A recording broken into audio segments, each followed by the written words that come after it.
Telangana DGP Battula Sridhar Reddy Telangana police శాఖలో విశ్వసనీయత, నిబద్ధత, ప్రజాసేవ భావనలతో ఒక ఫేమస్ ఆఫీసర్గా పేరు పొందిన ఐపీఎస్ అధికారి. ఈయన 1994లో సివిల్ సర్వీసెస్ పరీక్షలో ఉత్తీర్ణుడై ఆ తర్వాత ఆంధ్రప్రదేశ్ కేడర్లో చేరడం జరిగింది. అప్పట్లో ఆ తర్వాత తన వృత్తి జీవితాన్ని విశాఖపట్నం జిల్లాలో ప్రారంభించారు ఆయన. ఆ తర్వాత గ్రే హౌండ్స్ ప్రత్యేక ఇంటెలిజెన్స్ బ్రాంచ్ విశాఖపట్నం సిటీ పోలీస్గా కూడా ఆయన పనిచేశారని చెప్పి మనకు సమాచారం ఉంది. ఈ సమయంలో నేరాలు, భద్రతా సమస్యలు, ప్రజల సమస్యలకు నేరుగా ఎదుర్కొని ఆయన ఎంతో సమర్థవంతంగా ఆ విధులన్నీ కూడా నిర్వహించి ఎంతో అనుభవాన్ని గడించారు. 2014లో తెలంగాణ రాష్ట్రం ఏర్పడ్డ తర్వాత ఆయన రాష్ట్ర ఇంటెలిజెన్స్ డిపార్ట్మెంట్కు తొలి చీఫ్గా కూడా నియామకం కాబట్టారు.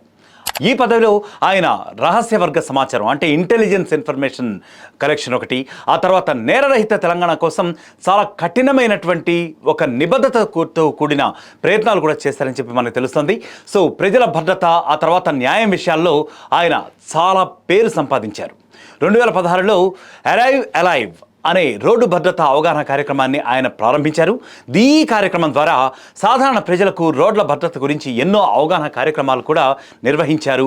ఆ ప్రయత్నాల్లో ఆయన సక్సెస్ కూడా అయ్యారు.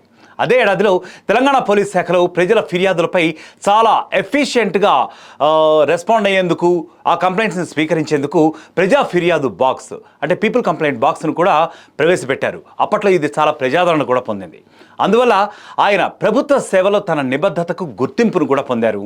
చాలా అవార్డ్స్, రివార్డ్స్ కూడా గెలుచుకున్న పరిస్థితి అయితే ఉంది. 2002లో పోలీస్ గ్యాలంటరీ మెడల్, 2011లో మెరిటోరియస్ సర్వీస్ పోలీస్ మెడల్, అలాగే 2020వ సంవత్సరంలో president police medal for distinguish service వంటి పురస్కారాలను కూడా ఆయన అందుకున్నారు. ఇవి ఎంతో ప్రతిష్టాత్మకమైనటువంటి అవార్డ్స్ అండ్ రివార్డ్స్.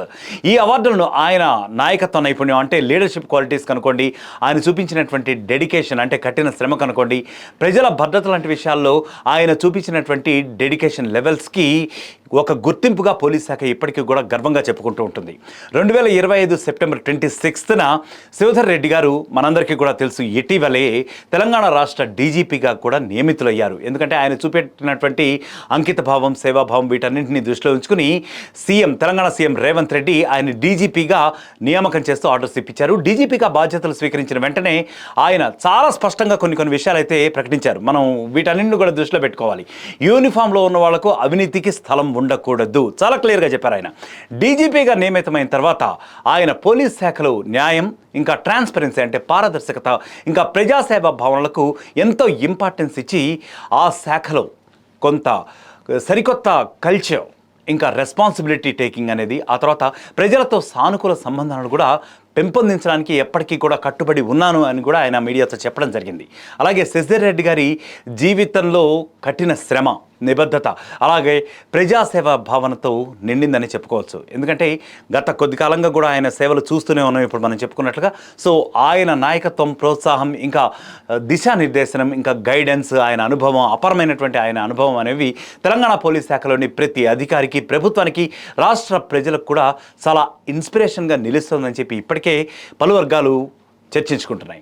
సో హైదరాబాద్లోని ప్రజలు, పోలీస్ శాఖ, ప్రభుత్వ అధికారులు ఆయన సేవలను ప్రశంసిస్తూ భవిష్యత్తులో కూడా ఆయన దిశానిర్దేశనము, ఇంకా ఆయనకున్నటువంటి అపారమైన అనుభవము రాష్ట్రానికి మరింత వన్నె తీసుకురావాలని అటు తెలంగాణ పోలీస్ శాఖ, ఇటు తెలంగాణ ప్రజలు కూడా ఆకాంక్షిస్తున్నారు.